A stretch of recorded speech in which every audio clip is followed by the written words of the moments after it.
नमस्ते एवरीवन, आपका मेरे चैनल में बहुत बहुत बहुत स्वागत है। हे एवरीवन, 5th पार्ट शुरू करते हैं लव नोज नो बाउंड्रीज का। पिछले पार्ट में हमने देखा था वुशियान और लांजान गुशो आए थे और वहाँ लांजान ने वुशियान से ऐसी बात कही थी जो वुशियान को शॉक कर गई थी। लांजान को पता था कि वुशियान ने जो बैरियर बनाया है उसे बनाने में वुशियान ने डार्क एनर्जी का इस्तेमाल किया है। वुशियान सोच रहा था कि किंग लानवांग जी उम्र में ही छोटे हैं, लेकिन उनका दिमाग बहुत तेज है। अब आगे देखते हैं। वुशियान लानवांग जी को गुसु का सब कुछ घुमाता है और लान क्लैन की बॉर्डर की सारी जगह को दिखाता है। वो ये भी बताता है कि लान क्लैन के नज़दीक कौन से क्लैन आते हैं, जैसे नी क्लैन और वैन क्लैन लान क्लैन के नज़दीक आते हैं और सबसे अच्छे संबंध किस क्लैन से हैं। सब कुछ वो लानवांग जी को बताता है। वो थोड़ा और घूमते हैं और वापस से महल जाने के लिए निकल जाते हैं। वो लोग गुसो से ही गुजर रहे थे क्लाउड रिसेस जाने के लिए। लानवांग जी आगे चल रहा था और वुशियान उसके पीछे था। शाम से ज़्यादा का वक्त हो चुका था, इसलिए अंधेरा भी बढ़ रहा था। वो लोग थोड़ी ही देर में क्लाउड रिसेस के एंट्रेंस के सामने थे। लानवांग जी महल के अंदर जाकर लान कुरैन से मिलता है। वुशियान भी उसके साथ ही था। लान कुरैन उनसे सब कुछ पूछते हैं कि वो कहाँ कहाँ गए। लानवांग जी लान कुरैन को सब कुछ बताता है, बस उस बात को छोड़कर जो वुशियान और उसके बीच हुई थी, उस बैरियर को लेकर। बाकी सब बातें वो लान कुरैन को बताता है। सारी बातें हो जाने के बाद लान कुरैन लानवांग जी से कहते हैं, वांग जी, खाने का समय हो रहा है। तुम हमारे साथ ही खाना पसंद करोगे या फिर तुम्हारा खाना तुम्हारे महल में ही बेच दिया जाए। लानवांग जी कहता है, अंकल आप जानते हैं। लान कुरैन कहता है, मैं जानता हूँ, तुम अकेले ही डिनर करना पसंद करते हो। ठीक है, मैं तुम्हारा खाना तुम्हारे महल में ही भिजवा दूंगा, अभी तुम जाओ। लानवांग जी अपने अंकल को वो करता है और वहाँ से चला जाता है। वुशियान भी वहाँ से चला जाता है। लानवांग जी अपने महल में आकर सबसे पहले कोर्ट पॉन्ड की तरफ जाता है, जो कि महल के पीछे बना हुआ है। लानवांग जी बात लेने के लिए कोर्ट पॉन्ड चला जाता है। बात लेकर वापस आने के बाद लानवांग जी हमेशा की तरह अपने उसी फेवरेट प्लेस पर खड़ा हो जाता है, अपने कक्ष की उसी विंडो के पास जहाँ से सारा क्लाउड रिसेस नज़र आता है और दूर स्थित गुसु शहर भी, जहाँ पर कुछ घरों में लालटेन जगमगा रहे हैं। नज़ारा दिखने में बहुत ही खूबसूरत लग रहा है। सारी जगह अपनी नज़रों को घुमाने पर लानवांग जी की नज़र एक जगह पर जाकर रुक जाती है, उसके महल से काफ़ी दूर स्थित एक तालाब पर। लानवांग जी के महल के पीछे कोल्ड पॉन्ड है, जहाँ पर कोई भी नहीं आ सकता, लेकिन पूरे क्लाउड रिसेस में और भी छोटी छोटी नदियाँ, झरने और तालाब हैं, जहाँ पर कोई भी जाकर स्नान कर सकता है, क्लाउड रिसेस का कोई भी सदस्य। लानवांग जी भी ऐसे ही एक तालाब की ओर देख रहा था। उसे वहाँ जाना माना शख्स नजर आ रहा था। वो मन में सोचता है, क्या ये वही है? थोड़ी देर तक वहाँ देखने के बाद लानवांग जी अपने कक्ष से कहीं जाने को बाहर निकल जाता है और यहाँ दूसरी तरफ वुशियान एक तालाब के ठंडे पानी के अंदर मेडिटेशन की पोजीशन में बैठा हुआ था। शायद वो इस तालाब के पानी में बात लेने के लिए आया है। रात के 8 बज रहे हैं। तभी वुशियान को एक आवाज़ सुनाई देती है, क्या आप रोज रात के वक्त यहाँ आकर बात लेते हैं? वुशियान इस आवाज़ को सुनकर स्टिफ हो जाता है। वो झट से अपनी बंद आंखों को खोलता है। वुशियान की अपर बॉडी में कोई भी रोब्स नहीं है, लेकिन उसने अपने लोअर रोब्स पहने हुए हैं। वो साइड के ही पत्थर में रखे हुए अपने रोब्स में से एक लेयर को लेकर उसे पहन लेता है और अपनी जगह पर खड़ा हो जाता है। वेस्ट से नीचे तक उसकी बॉडी पानी में ही डूबी हुई है। वो अब पीछे पलटकर अपने सामने खड़े शख्स को देखता है। उसके सामने कोई और नहीं, किंग लानवांग जी खड़े हुए थे। विभूषान उसे झुककर वो करते हुए कहता है, किंग आप यहाँ? अगर कोई काम था तो आपको मुझे बुला लेना चाहिए था। आपको यहाँ आकर परेशान होने की ज़रूरत नहीं थी। लान वांगजी कोई जवाब नहीं देता। वो बस ओशियान को ही देख रहा है। ओशियान का चेस्ट एरिया थोड़ा सा रिवील है और लान वांगजी ओशियान की पूरी बॉडी को अपनी इंटेंस नज़रों से देख रहा है। ओशियान को जब लान वांगजी की ओर से कोई जवाब नहीं मिलता तो वो अपनी नज़रों को ऊपर कर किंग लान वांगजी को देखता है, जिसकी नज़र उसकी पूरी बॉडी पर है। ओशियान लान वांगजी की अपने ऊपर इन नज़रों से थोड़ा सा हड़बड़ा जाता है। वो अपने अपर रोब्स को सही करता है, जिससे अब उसका चेस्ट नहीं दिख रहा है। ओशियान कहता है, किंग, आपने बताया नहीं कि मैं आपकी क्या सेवा कर सकता हूँ। लान वांगजी अब ओशियान की बॉडी से अपनी नज़रों को हटाकर उसके फेस पर करता है और कहता है, कोई काम नहीं है वॉर जनरल वे, क्या मैं यहाँ नहीं आ सकता? ओशियान इस पर जल्दी से कहता है, नहीं किंग, ऐसा नहीं है। ये महल आपका है, आप कहीं भी आ जा सकते हैं। मुझे माफ़ कीजिए, मेरे कहने का वो मतलब नहीं था। लान वांगजी इस पर कुछ नहीं कहता। वो बात को बदलते हुए कहता है, वॉर जनरल वे, क्या आपका खाना हो गया है? विभूषण लान वांगजी के इस सवाल पर हैरान होता है। किंग लान वांगजी उसके खाने के बारे में क्यों पूछ रहे हैं? विभूषण कहता है, नहीं किंग, अभी नहीं, मैं यहाँ से जाकर ही खाना खाने वाला हूँ। लान वांगजी वहाँ से मुड़कर आगे बढ़ते हुए कहता है, ठीक है, तो फिर थोड़ी देर में आप मुझे जिंगसी में मिलिए। यह कहकर लान वांगजी बिना पीछे मुड़े ओशियान को कंफ्यूज छोड़कर वहाँ से चला जाता है। ओशियान समझ ही नहीं पाता कि लान वांगजी ने उससे ऐसा क्यों कहा। क्या किंग लान वांगजी को उससे कोई काम है? वो जल्दी से अपने नए रूप्स को पहनता है और वहाँ से लान वांगजी के महल जिंगसी की ओर बढ़ जाता है। वो जिंगसी पहुँचकर वहाँ मेन डोर के पास ही रुक जाता है, क्योंकि उसे पता है कि किंग लान वांगजी के महल के अंदर जाने की परमिशन किसी को भी नहीं है, क्योंकि किंग लान वांगजी को एकांत में रहना पसंद है। उन्हें ज़्यादा लोगों की अपने आसपास प्रेजेंस पसंद नहीं। जिंगसी का मेन डोर बंद है। वो बस डोर पर एक बार नॉक कर देता है। थोड़ी ही देर में अंदर से लान वांगजी की आवाज़ आती है, वॉर जनरल वे, अंदर आ जाइए। ओशियान को ऐसा लगता है कि उसने गलत सुना। क्या किंग ने उसे अंदर आने को कहा है? लेकिन वो अंदर कैसे जा सकता है? जिंगसी के अंदर तो कोई नहीं जा सकता, तो फिर वो कैसे? ओशियान बाहर से ही कहता है, किंग, आपने मुझे बुलाया था। लेकिन इस बार अंदर से कोई आवाज़ नहीं आती, बल्कि थोड़ी देर बाद दरवाज़ा ओपन होता है। ओशियान अपने सर को ऊपर कर सामने देखता है। किंग लान वांगजी डोर पर ही खड़े हुए थे। लान वांगजी कहता है, वॉर जनरल वे, अंदर आइए। ये कहकर लान वांगजी महल के अंदर चला जाता है। ओशियान के पास अब कोई रास्ता नहीं बचा था। जब किंग लान वांगजी ने खुद ही उसे अंदर आने को कहा है, तो उसके पास किंग को मना करने की कोई वजह नहीं है। वो महल के अंदर आ जाता है।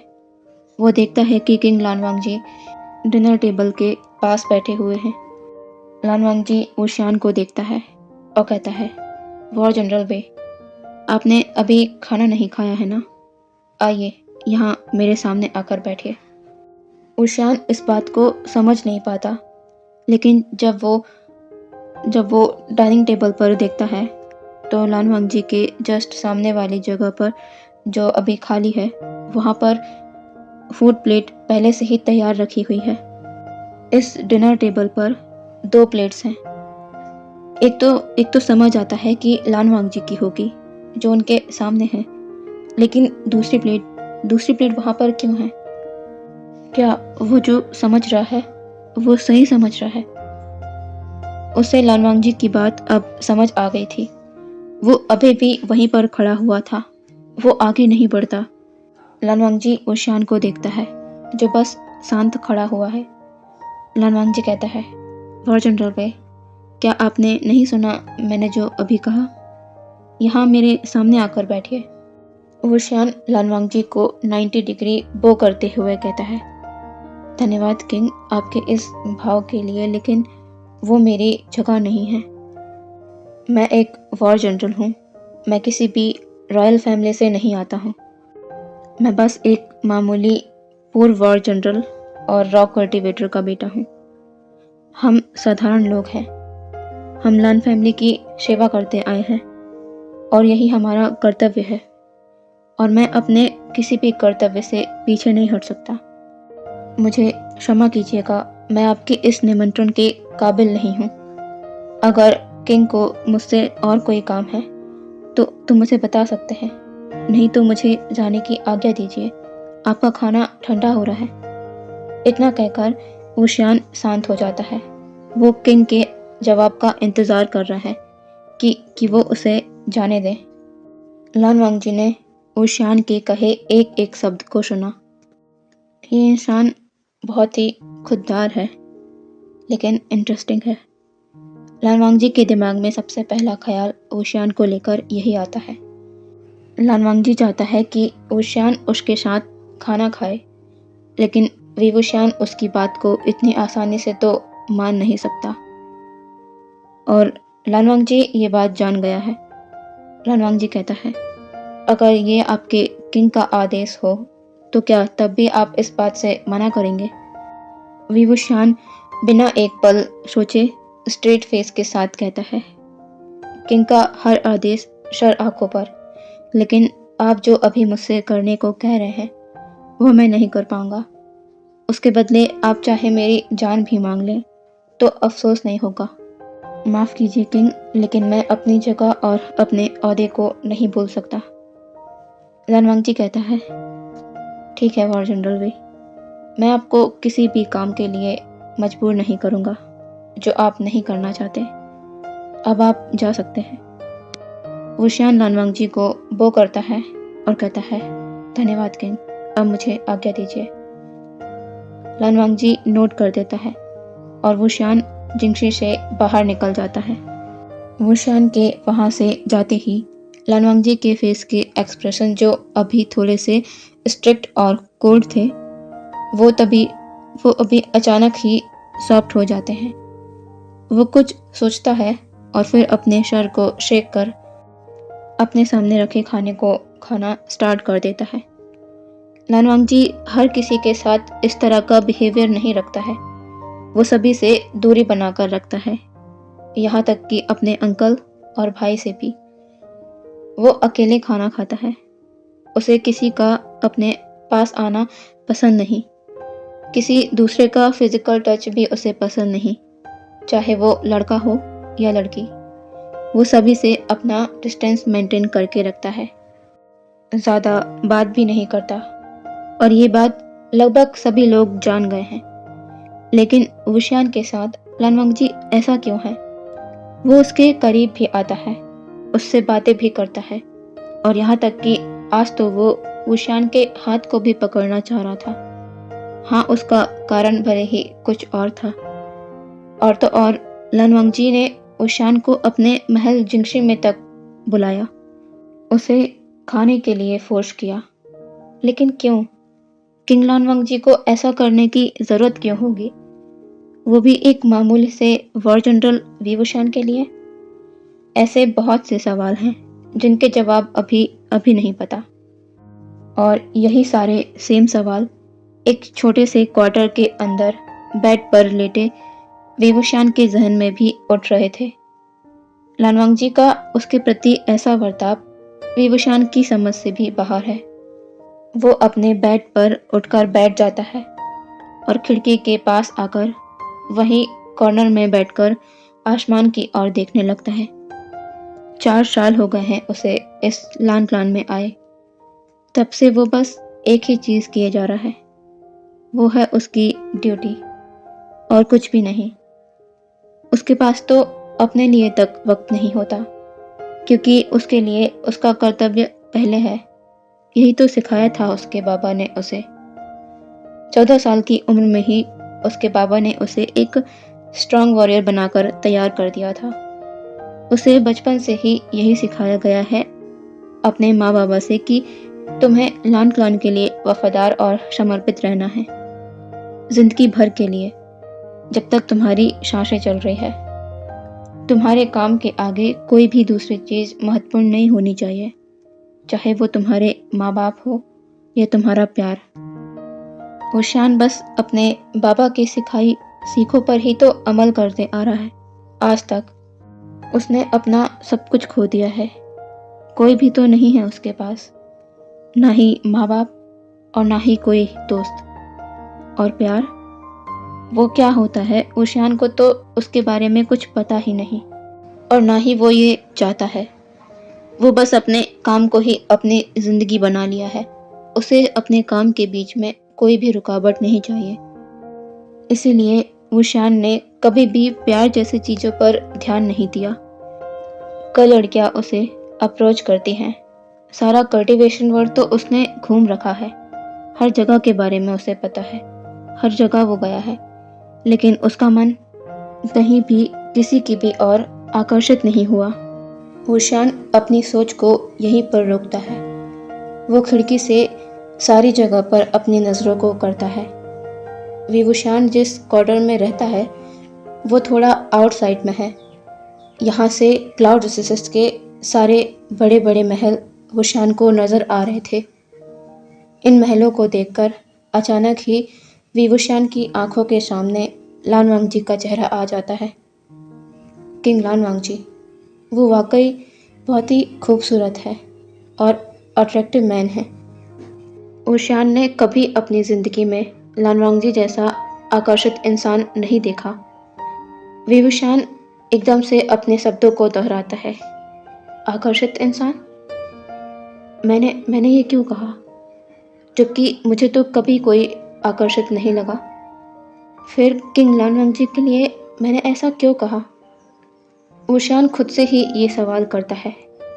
उसकी आंखों के सामने बस लान वांगजी का ही चेहरा आ रहा था। विभूषण अपने आप से ही कहता है, ओशियान तो कुछ ज़्यादा ही सोच रहा है। ओशियान एक शाय कर उस विंडो के पास से उठ जाता है और आकर अपने बेड पर लेट जाता है। जब लान वांगजी का फेस ओशियान की आंखों के सामने आ गया है तो उससे जुड़ी सारी मेमोरीज उसे एक एक करके याद आने लगती है, जो भी आज हुआ। किंग लान वांगजी उस तालाब के पास क्या कर रहे थे और उनकी उन इंटेंस नज़रों का मतलब क्या था, और वो कैसे उसे अपने महल के अंदर बुला सकते हैं। ओशियान अपना सर शेक कर अपनी आंखों को टाइटली बंद कर लेता है। कल उसे फिर काम पर लगना है, उसे ज़्यादा नहीं सोचना चाहिए। यही सोचते हुए ओशियान सारी बातों को अपने दिमाग से हटा देता है और थोड़ी देर बाद वो नींद की आगोश में चला जाता है।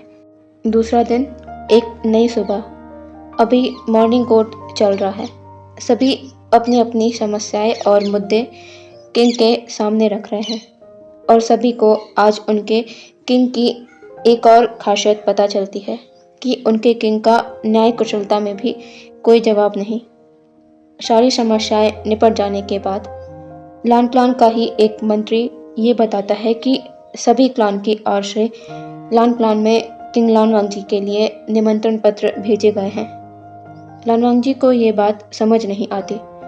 निमंत्रण पत्र, वो भी सभी क्लान से, लेकिन किस लिए? लान वांगजी अपने अंकल की ओर देखता है। लान कोरेन कहते हैं, किंग ये एक रिवाज की तरह है, जब भी कोई नया किंग बनता है तो सभी क्लान की ओर से निमंत्रण पत्र भेजे जाते हैं ताकि आप उन सभी सेक्ट में जाकर उन्हें विजिट करें, वहाँ की जांच करें और सेक्ट से जुड़ी सारी खास बातों के बारे में जानें। और एक तरफ से ये ज़रूरी भी है, एक किंग होने के नाते आपको ये पता होना चाहिए। श्री चैन जब किंग था तो उसे भी सभी क्लैंस को विजिट करने जाना पड़ा था, तो आपको भी जाना होगा।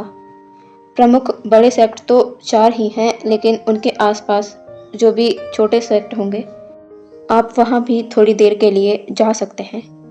लान वांगजी कहता है, कितने दिन लगेंगे सारे सेक्ट को विजिट करने में? लान कोरेन कहते हैं, लगभग आपको 15 या 20 दिन लग सकते हैं। आप चाहे तो सिचेन को अपने साथ ले जा सकते हैं। क्लाउड रिसोर्सेज की चिंता आप मत कीजिए। वॉर जनरल विवुशान और मैं यहाँ पर हैं। तभी लानवांग जी अचानक से कह देता है, अंकल, मैं चाहता हूँ कि वॉर जनरल विवुशान मेरे साथ इस यात्रा पर चले। उन्हें सभी जगहों के बारे में ज़्यादा अच्छे से जानकारी है। आप और भाई मिलकर सेक्ट का ध्यान रख लीजिएगा। ये सुनकर विवुशान किंग लानवांग जी को देखता है। किंग लानवांग जी ये क्या कह रहे हैं? किंग की अनुपस्थिति में उसकी ज़रूरत महल में ज़्यादा होगी। वो इतने दिन महल से दूर कैसे रह सकता है? कहीं कोई समस्या हो गई तो? लेकिन वो कुछ कह भी तो नहीं सकता, क्योंकि उसका काम बस किंग लानवांग जी के आदेशों को मानना है, उनका पालन करना है। लान कुरैन कहते हैं, किंग, अगर आप यही चाहते हैं तो यही सही। आप वॉर जनरल विवुशान के साथ इस यात्रा पर निकल सकते हैं। लानवांग जी नोट करता है और अपने साइड में, अपने ट्रोन के साइड में खड़े विवुशान को देखता है। विवुशान की नज़र भी लानवांग जी पर जाती है।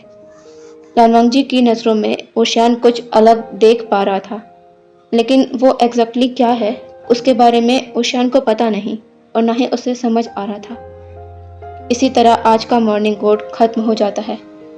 तो आज के पार्ट को मैं यही रोकती हूँ। हम कल मिलेंगे नए पार्ट के साथ, ठीक है? और वीडियो को लाइक करना मत भूलना। ओके, बाय बाय, कल मिलेंगे।